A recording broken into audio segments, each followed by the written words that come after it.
বন্ধুরা, তালের বড়া অনেক খেয়েছো। এবার তালের দুধ পুলি খেয়ে দেখো, স্বাদ একদম ভুলতে পারবে না। তালের কাঁধ বার করা, নারকেল কুড়ানো অনেক খাটুনি, কিন্তু খুব সহজেই তালের কাঁধ কীভাবে বার করবে, সাথে কুড়ুনি ছাড়াই নারকেল কোড়া সহজ উপায়।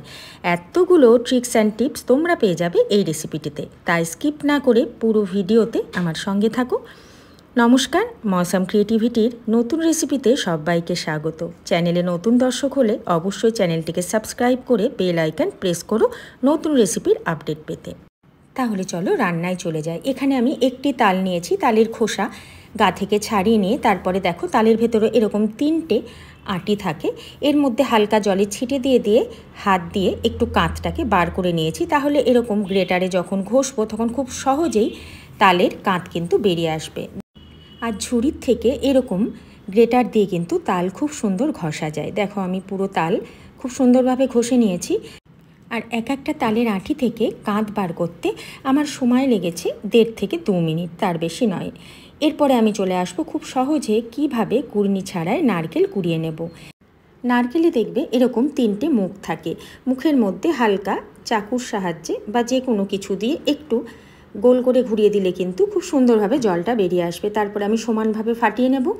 এরপরে গ্যাসের ফ্লেমটাকে অন করে একটি নারকেলের মালা আগে আমি গ্যাসে বসিয়ে দেব।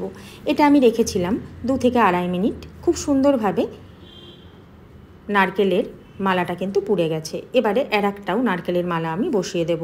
আর এটা খেয়াল রাখতে হবে, নারকেলের গায়ে যে ছোবা থাকে একটু আঁশ টাইপের, সেটা যেন গায়ে না থাকে। খুব সুন্দরভাবে ছাড়িয়ে নিয়ে তবেই কিন্তু গ্যাসে বসাতে হবে, না হলে ছোবাগুলো পুড়ে কিন্তু আগুন ধরে যেতে পারে, তাই এটা খেয়াল রাখতে হবে।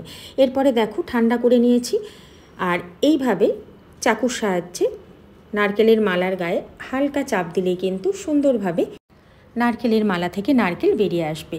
দেখো কত সহজে কিন্তু এইভাবে আমরা কুড়নি ছাড়াই নারকেল কুড়িয়ে নিতে পারি। আর যারা হাতের কাজ করতে পছন্দ করো তারা কিন্তু এই নারকেলের মালা না ফেলে দিয়ে নিজের পছন্দ মতন যে কোনো হাতের কাজ করে নিতে পারো।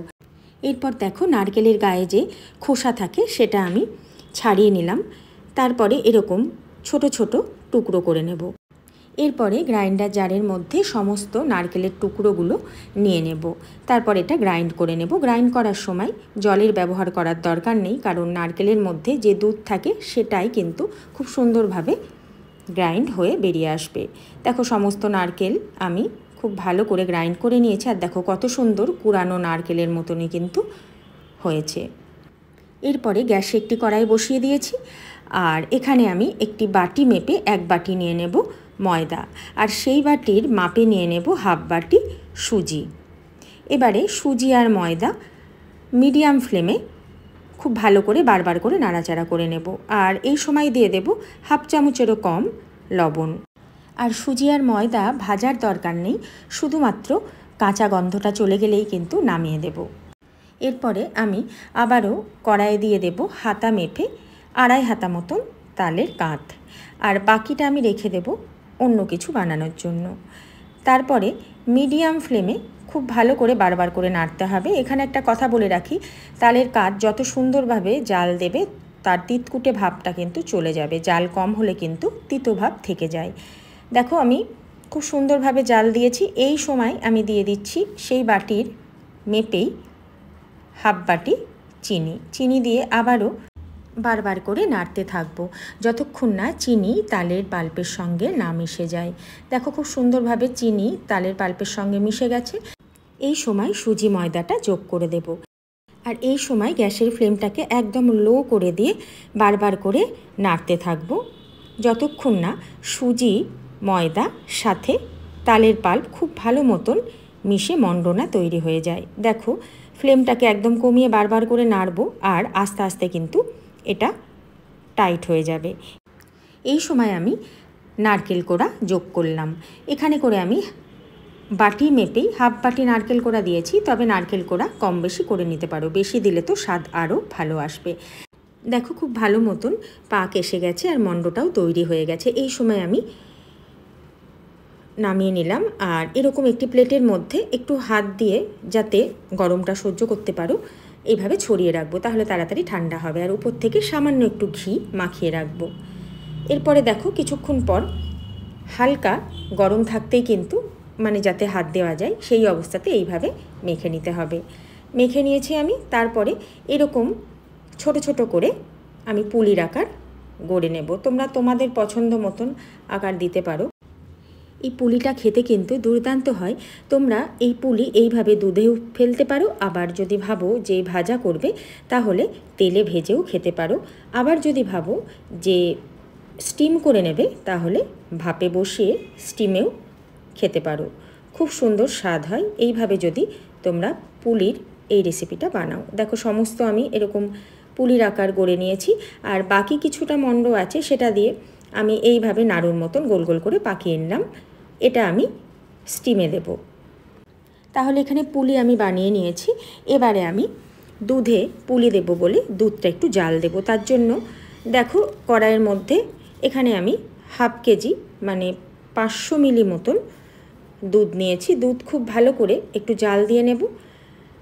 তারপরে জালটা একবার উঠে গেলেই কিন্তু আমি ফ্লেমটাকে একদম কমিয়ে দিয়ে একে একে পুলিগুলো দুধের মধ্যে দিয়ে দেব। তারপরে খুব সাবধানে একটু নেড়ে দিতে হবে, যদিও এটা ভাঙার কোনো ভয় নেই, কারণ দুধে দেওয়ার সাথে সাথে কিন্তু শক্ত হয়ে আসে পুলি। আর তোমরা এখানে দুধের পরিমাণটা আরও একটু বেশি ব্যবহার করতেও পারো, তাহলে খেতে আরও ভালো লাগে। কারণ পরে পুলি ঠান্ডা হওয়ার পর পুলিতে দুধ টেনে নেয়, তারপরে কিন্তু দুধ একদম শুকিয়ে আসে। সেই জন্য দুধের পরিমাণটা একটু বেশি দিলেও ক্ষতি নেই, খেতে বেশ ভালোই লাগে। দেখো একবার একটু ফুটে উঠেছে, বেশি সেদ্ধ করব না, কারণ এটা যেহেতু আগে থেকেই পাক দেওয়া আছে।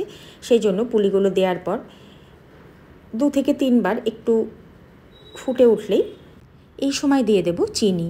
যে বাটি মেপে আমি ময়দা সুজি নিয়েছি সেই বাটি মেপে আমি হাফ বাটি চিনি এই সময় যোগ করে দেব।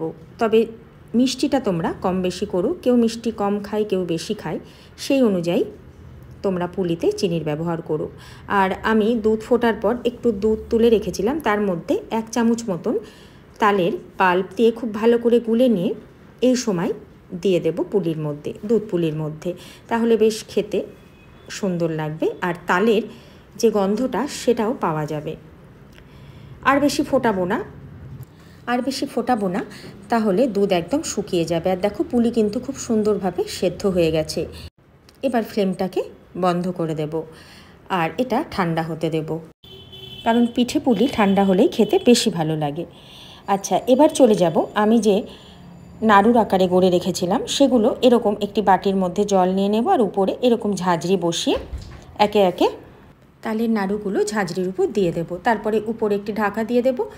4 থেকে 5 মিনিট মতন স্টিমে রেখেছিলাম। তারপরে এটা নামিয়ে ঠান্ডা করে নেব। দুটোই ঠান্ডা করে নিয়েছি। দেখো দুধ পুলিও খুব সুন্দর ঠান্ডা হয়ে গেছে, আর কত সুন্দর দেখতে লাগছে, আর খেতেও কিন্তু দুর্দান্ত হয়েছিল।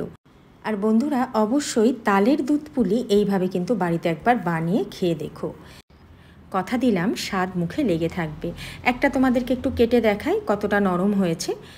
আর তালের দুধ পুলির দুধটা দেখো একদম ক্ষীরের মতন হয়েছে। আর উপর থেকে একটু নারকেল কোড়া ছড়িয়ে দেবো, আর একটু খেতে ভালো লাগবে।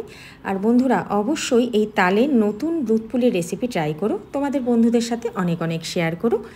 আবার দেখা হবে নতুন কোনো রেসিপি নিয়ে মৌসুম ক্রিয়েটিভিটিতে। ধন্যবাদ।